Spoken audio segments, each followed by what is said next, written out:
मैं हमेशा से यह जानने के लिए उत्सुक था कि पवन ऊर्जा टरबाइन इतनी धीमी गति से घूमती है, फिर भी आखिर यह बिजली कैसे पैदा करती है। एक चक्कर लगाने पर यह कितनी बिजली बनाती है और लगभग सभी पवन टरबाइनों में केवल 3 ही ब्लेड क्यों होते हैं। असल में पवन टरबाइन तेज नहीं घूमती क्योंकि वह तेज घूम ही नहीं सकती। बड़े पवन टरबाइन के एक ब्लेड की लंबाई लगभग 120 मीटर तक होती है, जो एक फुटबॉल मैदान से भी अधिक होती है। जब टरबाइन घूमती है तो ब्लेड के सिरे की गति उसके केंद्र की तुलना में कहीं अधिक होती है। उदाहरण के लिए, यदि ब्लेड की लंबाई 115 मीटर हो और टरबाइन प्रति मिनट 15 चक्कर लगाए तो केंद्र के पास गति लगभग 8.6 मीटर प्रति सेकंड होती है, जबकि ब्लेड के सिरे की गति लगभग 80 मीटर प्रति सेकंड तक पहुंच जाती है, जो ध्वनि की गति के लगभग आधे के बराबर है। यदि गति इससे भी अधिक बढ़ाई जाए तो अत्यधिक वायु प्रतिरोध और अपकेंद्रीय बल ब्लेड को तोड़ सकते हैं। इसी कारण प्रत्येक पवन टरबाइन पर एक कप प्रकार का पवन वेगमापी एनीमोमीटर लगाया जाता है, जो हवा की गति मापता है। साथ ही एक विंड वैन हवा की दिशा बताती है। टरबाइन का आधार लगातार अपनी दिशा बदलता रहता है ताकि वह हवा की ओर सही कोण पर रहे।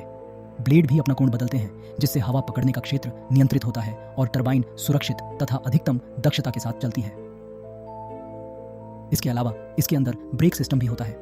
यदि हवा की गति बहुत अधिक हो जाए तो ब्लेड पूरी तरह लॉक कर दिए जाते हैं और टरबाइन सुरक्षा मोड में चली जाती है। लेकिन जब पवन टरबाइन केवल 10 से 20 चक्कर प्रति मिनट की गति से घूमती है तो क्या वह सच में बिजली बना सकती है? ध्यान देने वाली बात यह है कि बिजली पैदा करने वाले जनरेटर की गति लगभग 3000 चक्कर प्रति मिनट होती है। इसलिए टरबाइन के अंदर एक गियर बॉक्स लगाया जाता है, जिसका गियर अनुपात लगभग 1:100 से 1:200 तक होता है। कई गियरों की सहायता से टरबाइन की धीमी गति को बढ़ाकर जनरेटर को लगभग 3000 आरपीएम तक पहुंचाया जाता है, जिससे वह विद्युत ग्रिड के साथ समकालिक 50 हर्ट्ज की एसी बिजली उत्पन्न कर सके। हालांकि यह गियर बॉक्स बहुत भारी होता है, इसका वजन कई टन तक हो सकता है और लंबे समय तक उपयोग के कारण इसमें घिसावट होना स्वाभाविक है। यदि यह खराब हो जाए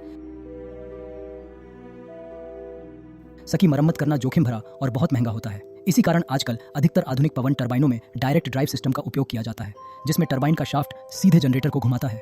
ऐसी जनरेटर चुंबकीय क्षेत्र को काटकर बिजली उत्पन्न करता है, इसलिए उसमें अधिक चुंबकीय ध्रुव लगाए जाते हैं, जिससे समान गति पर अधिक चुंबकीय क्षेत्र कटते हैं और विद्युत ग्रिड की आवृत्ति के अनुरूप ऐसी बिजली प्राप्त होती है।